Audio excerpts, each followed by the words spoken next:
नमस्कार, सत श्री अकाल, आदाब, अर्ज है। आपके साथ जुड़ गया है RJ Ash from the sets of 90.4 Gyanvani. स्वागत है आप सबका मेरे शो में, जिसका नाम है आपका आशीर्वाद। लेकिन इससे पहले कि हम लोग शो शुरू करें, मैं आप सबका अभिवादन करना चाहूँगा भगवान श्री कृष्ण का नाम लेकर। तो जय श्री कृष्ण भाई और बहनों। आप में से कई होंगे जिन्होंने वापस मुझे जय श्री कृष्ण कहा होगा, बड़े ही भक्ति के साथ, बड़े ही श्रद्धा के साथ। और कई लोग ऐसे होंगे जो अपने दिल में, दिमाग में यशोदानंदन का स्मरण किया होगा। और इसके साथ मैं एक और सवाल पूछना चाहूँगा, एक ऐसा सवाल जिसका लग सकता है कि शायद कोई ताल्लुकात ना हो मेरे इस सब्जेक्ट्स के साथ, लेकिन मैं आश्वासन दे सकता हूँ कि इसका संबंध अवश्य है। जैसे जैसे ये कार्यक्रम चलता जाएगा वैसे वैसे ये राज भी सुलझता जाएगा। तो ये रहा मेरा सवाल सारे माता पिताओं के लिए, सारे भ्राताओं के लिए, सारे लोगों के लिए, सारे देशवासियों के लिए जिनके घर में एक बेटी है, जिनकी शायद शादी होने वाली हो, जिनकी शायद भविष्य में शादी हो। अगर आपके घर की लड़की आपके इच्छा के विरुद्ध अपने पसंदीदा मर्द से विवाह करना चाहे तो क्या आप उसे करने देंगे? क्या आप उसकी ज़िंदगी के इस निर्णय में साथ देंगे? क्या आप उसको उसके पसंद का लड़का चुनने देंगे? और ये सवाल मेरा सिर्फ माता पिताओं या भ्राताओं तक सीमित नहीं है।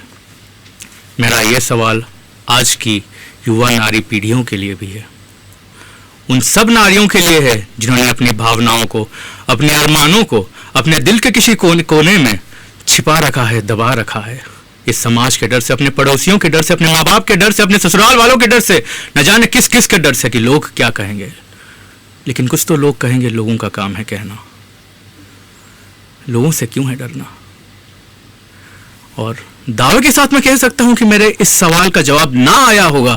ज्यादातर लोगों ने ना ही बोला होगा कि नहीं, हमारे घर में आने वाले सदस्य को, हमारे घर के में होने वाले दामाद को, हमारे घर से जो जोड़ेगा संपर्क, वो हमारे पसंद का ही होना चाहिए। नहीं, हम किसी ऐसे को नहीं आने देंगे जिसे हमने नापसंद किया हो। यही था ना आपका जवाब? चलिए मानते हैं कि इंसान को हमेशा अपनी पसंद की चीज चाहिए, लेकिन एक सीमा तक यह सही है। जब तक आप अपनी पसंद अपने तक ही सीमित रहे तब तक सही होता है। लेकिन अगर दूसरों पर लागू किया जाए तो क्या वो सही होगा? अगर कोई और अपनी पसंद आप पर हावी कर दे, आप पे लागू लगाने लगे, आप पे रिस्ट्रिक्शंस लगाने लग जाए, तो कैसा लगेगा आपको? कभी सोचा है जब आप यही चीज दूसरों के साथ करते तो उनको कैसा लगता होगा? कभी खुद को भी उनके स्थान पर रख के देखिएगा। और यही चीज दर्शाया गया है महाभारत में, रामायण में, पुराणों में, गीता में, वेदों में, न जाने कितने ग्रंथों में। फिर भी हम सीखने से मना कर देते हैं, इनकार कर देते हैं। एक कहानी है भगवान श्री कृष्ण की, बलराम की और माता सुभद्रा की। कहानी सदियों पुरानी है।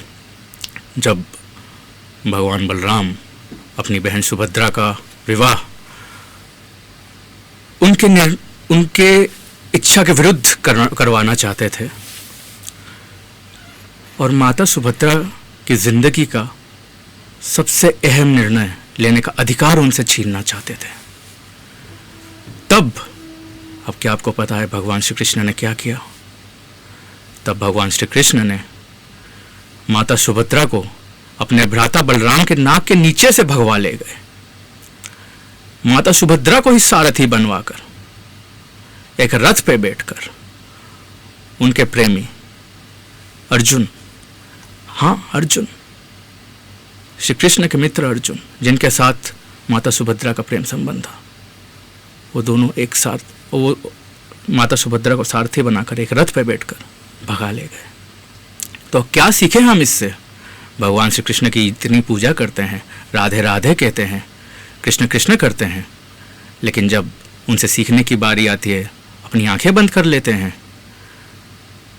हम धर्म में अंध नहीं हैं, हम धर्म के सामने अंध हैं, धर्म के सामने ही अंधे हो जाते हैं। क्या अब भी आप खुद को सनातनी बोल सकते हैं? क्या अब भी आप खुद को हिंदू बोल सकते हैं? कईयों से सुना है मैंने कि गीता में हर चीज़ का जवाब है। ज़िंदगी कैसे काटनी चाहिए, ज़िंदगी की हर कठिनाई का जवाब गीता में है। अगर है तो कोई मान क्यों नहीं रहा है?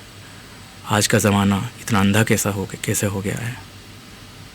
खोलिए अपनी आँखें, देखिए कि कैसी सीख छोड़ के गए हैं हमारे भगवान हमारे लिए। सीखिए उनसे, सिर्फ पूजा करने से नहीं ना होगा।